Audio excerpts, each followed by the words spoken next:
So they wouldn't believe, he wouldn't believe that an African has the ability to sit with other people up in the air. So I explained to him that, you know, I flew in here. It's like, "Ling, ling, ling."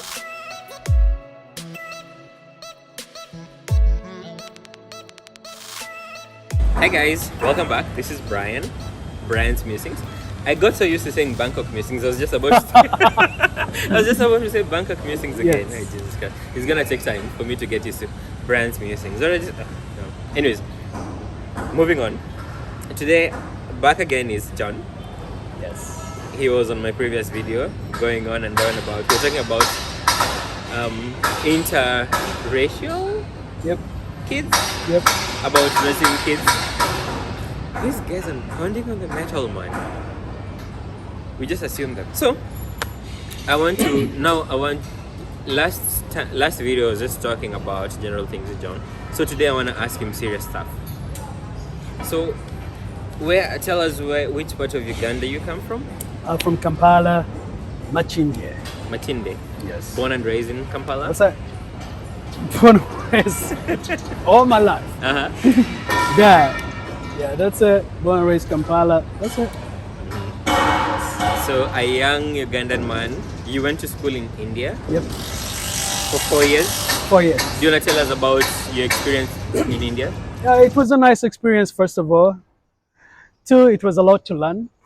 That's it. It was a lot to learn. It was really a lot to learn. I think what India does to anyone, you know, when you enter the airport back then, they had a huge poster. You cannot change India. India will change you. All right? And that's a huge poster at the airport. I don't think if it's still there, but that used to be there. And so every time we came in, we laughed about it. These Indians. But actually, India changes you. So it just grows you to become a man. Because 1, you see too much poverty that you've never seen anywhere else. But 2, you see a lot of money that it disturbs you.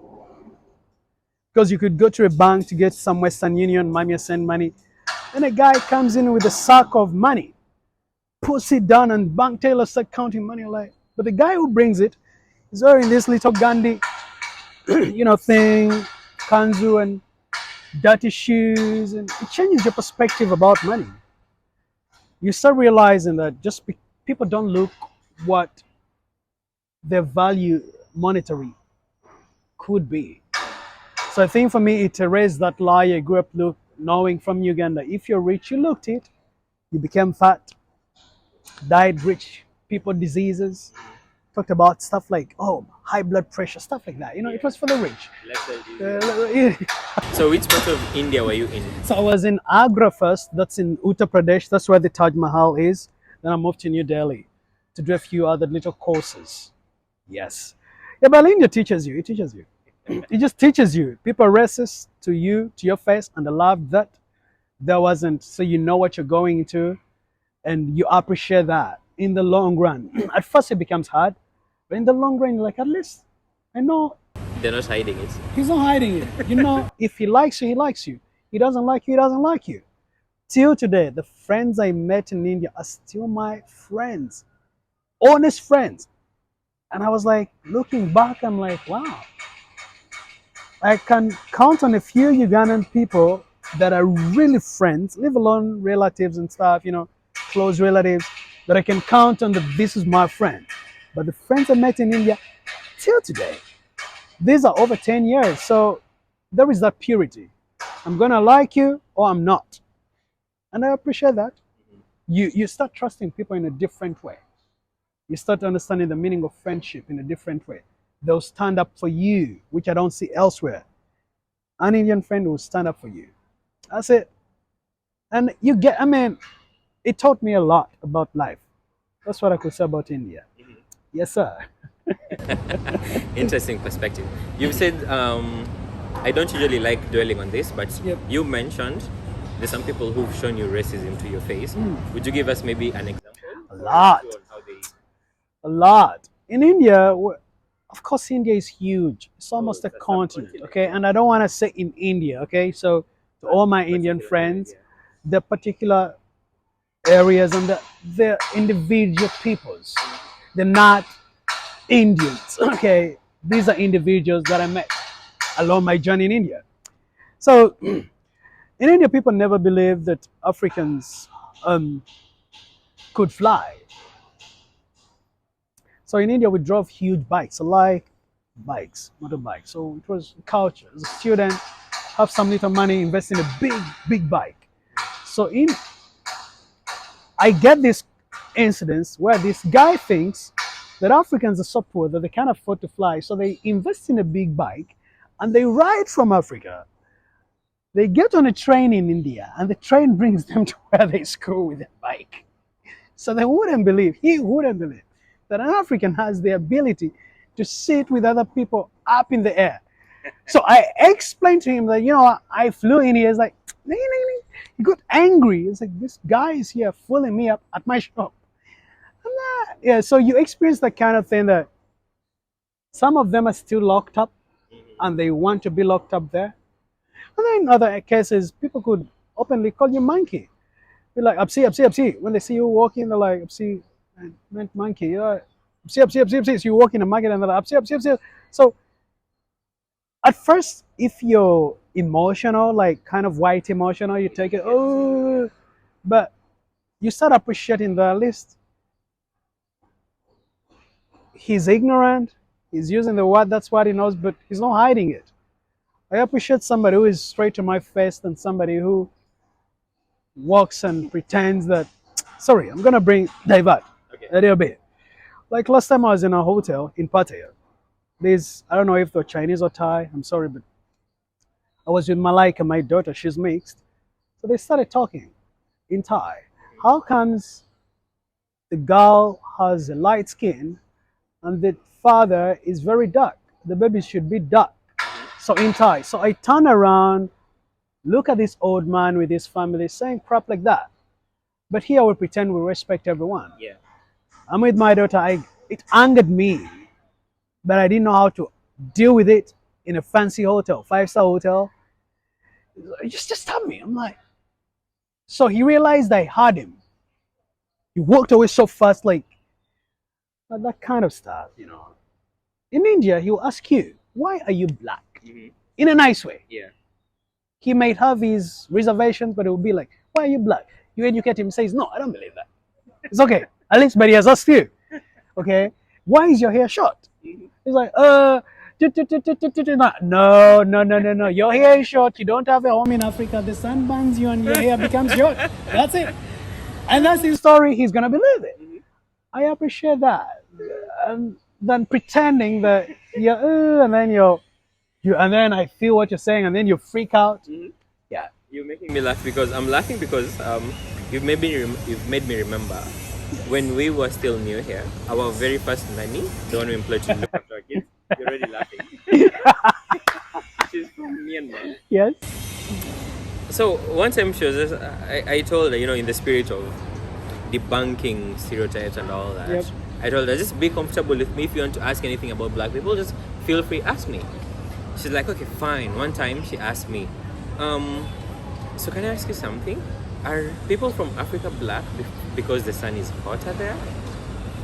I told her, actually, no, that's not true. That's very wrong. Actually, do you know the sun is hotter here than back home in Africa? I don't believe it. Yeah. She didn't believe it. I showed her like the temperature right now, as at that time. Yeah. In Bangkok, it was about 35 degrees.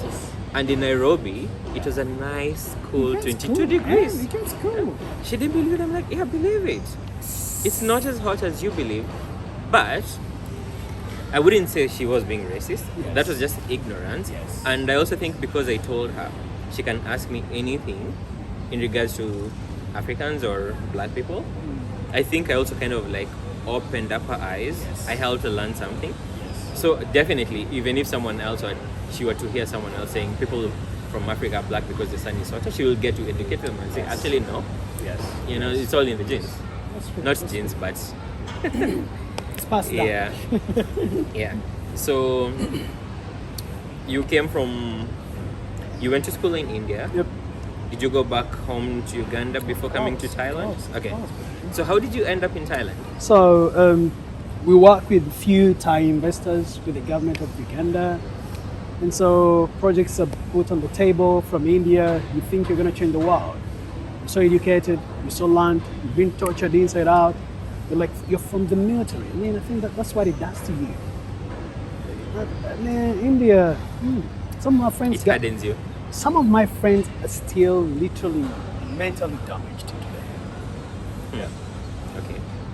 And it's sad, but I know people who have never been the same, just being there, living there for 3 years, till today. It's disturbing. But when you go through it, you love it. So, what did you study back in school in India? IT, computer science. Okay. Yeah. Okay, carry on. So then I come to Uganda, I find a few deals down. In Uganda, it's easy. If you're connected, you do anything. Simple as that. And somehow we're blessed to be, things happen. Yeah, I get on the project. So in between that, things happen with governments in certain parts of the world that you have no control over. So with that, and I had finished school in India, done some good stuff there. This guy was like, the way this thing is, just come over to Thailand. You're so smart in computers. Come and at least teach computers. So I come here. That's how I start teaching computers. Which year was this? That was 2012. That was the first time I came. A decade already. It's a decade by the way. Almost. So I came in, did a few here and there, went back to Uganda, fully settled in 2015. Got into that university, taught. 2017, moved here to my workplace where I am at today. Yeah. That's good. Thank you. That's really good. You, in the previous interview, mentioned you met your wife here. Yep. Did you get married here, back home Yeah. in Uganda or Kenya? We got married here. And then we just processed the documents as you have to. We paid a lot, not a lot. We paid some money here and there, everywhere in Thailand, in Uganda, in Kenya. But actually, because even the government, the embassy of Kenya, the Thai embassy in Kenya processes the documents. Yeah. So we just had to do little things here and there. Yeah, but they did it so well. The embassy in Kenya helped us so well, man. It's so nice. They really helped us. They helped us. Those guys, amazing. I don't even know who they are, but my brother was there. He just comes. They couldn't be helped in Uganda. He's like, my brother's getting married. This is it. Yeah. We just did everything for him. Literally free that I was forcing him to tip him because I'm used to giving something. Yeah, the culture of tipping. Does that make sense? We don't even have it back home. Yeah, but I'm like, yeah, they were really helpful. And then we came here, we hustled here and there until we got it done. Yeah, but we got married here. We did a marriage wedding. It was nice. My mom was here, my brother was here, my wife's family was here, a couple of friends. I was into minimalism back then. My target was 30 people. That's it. Yeah. And yeah, we managed to have 30 people in our wedding. Yeah, just the circle. Just that circle. And yeah. So tell us about your podcast. Yeah, my podcast, what really inspired me was the traveling I did. I got blessed enough to travel at a young age. And traveling a lot, going to different places. As a black Ugandan man, back then I was a boy, you start listening to different things, you see different things, and you understand that people don't honestly know. So for me, what really pushed me started from just profiling, blogging, basically, about my journeys around, my experiences and stuff, because I knew somebody had to tell our story. And yeah, it was fun, it was good, it was really good. But I realized that we can do more than travel. We can, because what's killing us is knowledge. All people don't read. Somebody says if you want to hide something from black man, put it in a book. In a book, yeah. So for me, and I got that discipline a little bit, that I read a lot. So I know if I read a lot, I can put this and send it to someone. Someone who listens gets something. And for me, it was that passion to just change the narrative of what people think about Africans, okay, of how people see Africans. I think for me, it stops even being personal. It starts becoming for the whole race. My kids are gonna be torn in between. Okay, Yeah. you can't just Google the greatest tech company, the greatest tech YouTuber, greatest tech podcast, all white boys, greatest photographers, all white boys. Come on, Yeah. somebody has to do something, and we can. Of course, resources could be a limit. I think for me, things like that, they are more than the podcast. Actually, it's putting a black voice there. Uh-huh. Actually, that's my target. It's putting the black voice there. Let us be there in the search. Simple as that. Let us be there. Actually, that's also one of the reasons that made me start a YouTube channel to debunk stereotypes that black Kenyans have towards Asia, towards Thailand. So that's why I started it, to show people from back home. Actually, there's much more beauty. There's so much. There's a lot of things to do in Thailand. Not just what you assume. Like when we were growing up, in the TV, you find all these people fighting. They have to Yeah. destroy like the vegetable carts. Yeah. People, why do you have to do that? They have to fight along the rivers, which you came to learn. They're called clongs somewhere. So basically, I opened up. I started a Yes. YouTube channel to show people a different Yes. image of what Thailand really is. Yes. And he's actually one of the few people who encouraged me to start a YouTube channel, because I used to teach myself a little bit of video editing on iMovie, and it's Yes. embarrassing, but someone has to start somewhere, right? That's true. That's true. That's true. Yeah, then he's the one who gave me a push, thank you very much, Okay. to Final Cut Pro. And nowadays he looks up to me. I'm learning a lot. I'm just learning. Sorry for the interview. I just came to learn. So it may not be deep. I just came to learn from this guy. Honestly, you're doing a good Sharing, job. not learning, sharing. You're doing a good job. So how much longer do you see yourself living in Thailand? That's an interesting question. Thailand is a certain unique spot. First, it's cheap. I'm not saying it's cheap, but it's cheap. Affordable? Affordable, good. I'm sorry. Secondly, the weather is so beautiful in a certain way. The places, the beaches, and so I can't see that in Europe. I can't see that in Africa. I can't see that in America. Well, we have a beautiful weather down at the coast in Kenya. Yeah. Go to Ukunda, you'll check it out. But I've been to Kenya a lot of times. I know that I'm a Ugandan when I'm there. Simple as that. One time I was actually with my camera, still blogging back then, walking around and taking pictures. I didn't know what. It was a beautiful beauty. This policeman came running and they're like, 8 policemen, Mister. I'm like, what's wrong? Hey, you can't take pictures. I'm like, why? That's what I don't like about my country. So they're like, you don't know what this is? I'm like, hey, don't know what this is. Where are you from? Like, I'm from Uganda. Like, so I realized that people respect the police. I mean, what law says I can't? So I get them to the law. What law says I can't take a picture in Kenya? Yeah, things got heated. I kind of had to show. I'm like, I'm in Africa. I can't be treated as if I'm not home. That takes me to the wrong side. I'm like, do that elsewhere, but in Africa, I'm gonna be home. So somehow they were nice. I'm like, I'm not gonna pay you anything. So they forced me to delete the pictures. I deleted them. I wasn't gonna be fighting 8 men speaking Swahili. I'm speaking English. So I think those little things, I can't get that. One time I'm in this place eating, I think it was Java's or something, and then I left my phone on the table to go to the toilet. I was waiting for a bus, okay? This waiter ran, Mister, you cannot do that. I'm like, what? You cannot leave your luggage, your phone on the table. I'm like, so things like that. Here in Thailand, I'm in a fancy place. Why can't I even leave a phone in a fancy place? In Africa, why? So those little things. Here, I can be in a cheap restaurant, leave your phone, go to the toilet, you find it. So when I compare, however beautiful I love these other places, however much I love home, a lot has to improve.